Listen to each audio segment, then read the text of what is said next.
नमस्कार दर्शक बंधु नुआपड़ारे इलेक्शन चली जाइए एवं गोटे सबुठु भल होची एबे सबुठु अधिक भोटिंग सेठी हेची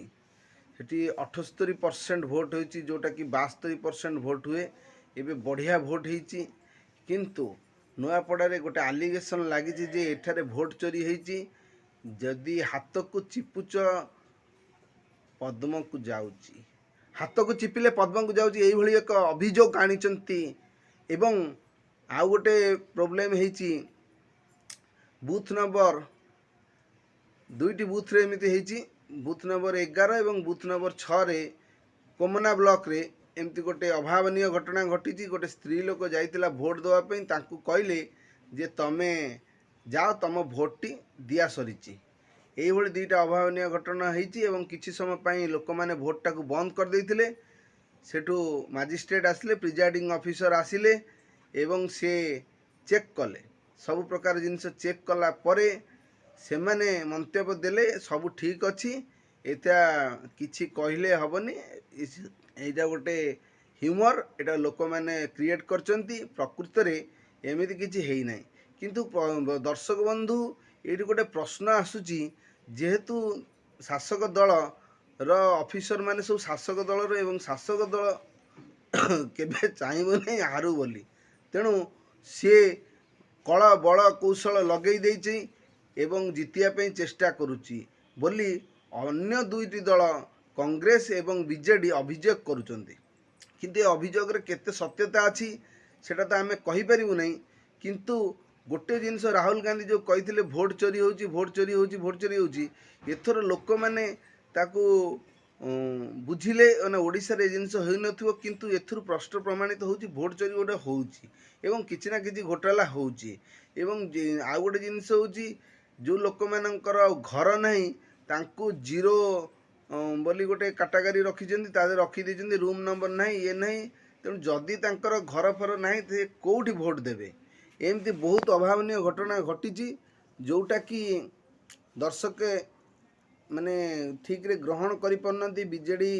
एवं कांग्रेस किंतु बीजेपी ता स्ट्रैटेजी रे ठीक अच्छी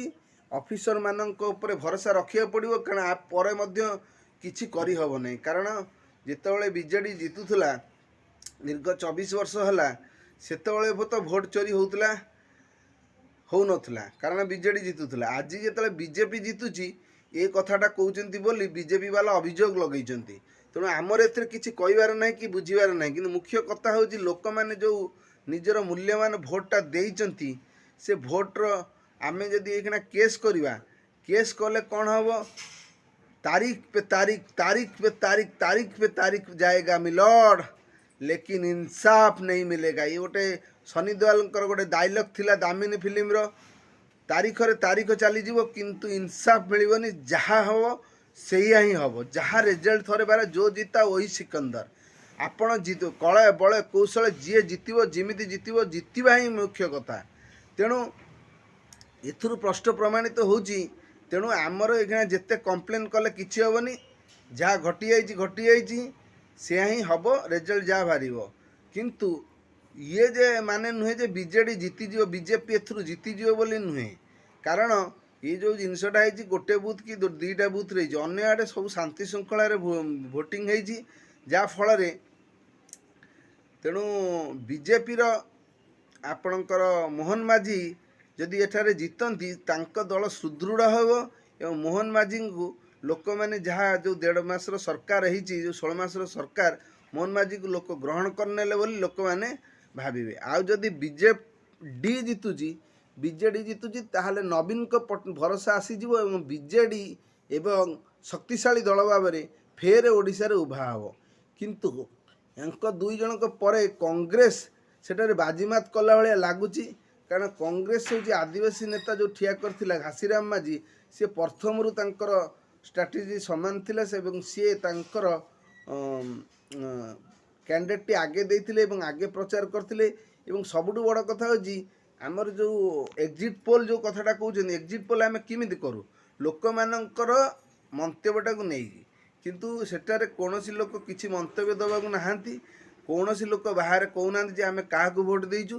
ତେଣୁ ଏଠି ହେଉଛି ଲୋକମାନେ ପୁରା ଗୋଟେ ମନସ୍ଥ କରିଛନ୍ତି ଯେ ଆମେ ଆକୁ ଭୋଟ୍ ଦେବୁ, ଯେକୌଣସି ଗୋଟେ ଲୋକକୁ ଭୋଟ୍ ଦେବୁ। ତେଣୁ କିଛି ପ୍ରମାଣିତ ହେଉନାହିଁ ଯେ କିଏ ଜିତିବ କିଏ ହାରିବ। କିନ୍ତୁ ଗୋଟିଏ ଜିନିଷ ଏଠି ଦୁଃଖର କଥା, ଏଇ ଯେଉଁ ଭୋଟ୍ ଚୋରି କଥାଟା ରାହୁଲ ଗାନ୍ଧୀ ଏତେ ଦିନ ହେଲା କହୁଛନ୍ତି, ଏଥିରୁ ପ୍ରଶ୍ନ ପ୍ରମାଣିତ ହେଉଛି କିଛି ନା କିଛି ଗୋଟେ ଘଟିଛି। ହାତକୁ ଚିପିଲେ ପଦ୍ମକୁ ଯାଉଛି। ତେଣୁ ଏଇ ଜିନିଷଟାକୁ ସର୍ଟ ଆଉଟ୍ ଲୋକମାନେ ଏଇ ଇଲେକ୍ସନରେ ଯାହା ବି ରେଜଲ୍ଟ ହେଉ, କିନ୍ତୁ ଗୋଟେ କଥା ତ ନିହାତି ଏଥିରୁ ଜଣାପଡ଼ିଲା ଯେ ଇଭିଏମ୍ ଟ୍ୟାମ୍ପରିଂ ହେଇପାରିବ ଏବଂ ଇଭିଏମ୍ ଟ୍ୟାମ୍ପରିଂ ହେଉଛି ଏବଂ ଆଉ ଫଲ୍ସ ଭୋଟିଂ ହେଉଛି, ଏତିକି ରହୁଛି। ଏବେ ରହିବା ଆଉ ଯାହା କହିଲି ସତ କହିବାକୁ ପଡ଼ିବ। ତେଣୁ ମୁଁ ଆପଣଙ୍କୁ ଏ କଥାଟା ଜଣାଇଦେଲି। ଆପଣମାନେ କେମିତି ଲାଗିଲା କହିବେ ଏବଂ କମେଣ୍ଟ ମାଧ୍ୟମରେ କହିବେ ଭୋଟ୍ ଚୋରି ହେଉଛି କି ନାହିଁ। କାରଣ ଆମେ ତ ନିଜେ ଜାଣିନୁ ଭୋଟ୍ ଚୋରି ହେଉଛି କି ନାହିଁ, ଲୋକମାନଙ୍କ ଆଲିଗେସନ୍ ଏବଂ ରାହୁଲ ଗାନ୍ଧୀ ବାରମ୍ବାର କହୁଛନ୍ତି ଯେ ଭୋଟ୍ ଚୋରି ହେଉଛି। ତେଣୁ ଲୋକମାନେ ବି ଆଜି ଗୋଟେ ଭିଡ଼ିଓ ଭାଇରାଲ୍ ହେଉଛି, ଯେଉଁଟାକି ଗୋଟେ ଲୋକ ଭୋଟ୍ ଦେବାକୁ ଯାଇଥିଲା, ସେ ହାତରେ ଭୋଟ୍ ଦେଲା ଏବଂ ସେ ଫୁଲରେ ବାଜିଲା। ତେଣୁ ସିଏ କ୍ୟାମେରା ନେଇକି ପଳେଇଲା। ଏତେ ମାନେ ସିକ୍ୟୁରିଟି ଭିତରେ ଗୋଟେ ଲୋକ ଭିତରକୁ ଯାଇଛି ଏବଂ ଯାହା ହଉ ଯାଇଛି ଭଲ କରିଛି। ଗୋଟେ ଲୋକଲୋଚନକୁ ତ ଆଇଲା ଯେ ଆକ୍ଚୁଆଲି ଭୋଟ୍ ଚୋରି ହେଉଛି। ତେଣୁ ଭୋଟ୍ ଚୋରିକୁ ଅଟକେଇବା ପାଇଁ କ'ଣ କ'ଣ ପଦକ୍ଷେପ ନେଇହେବ ଆଗାମୀ ଦିନରେ ସୁପ୍ରିମକୋର୍ଟ ସେ କଥା ବିଚାର କରନ୍ତୁ। ଏତିକି କହି ରହୁଛି। ଜୟ ଜଗନ୍ନାଥ।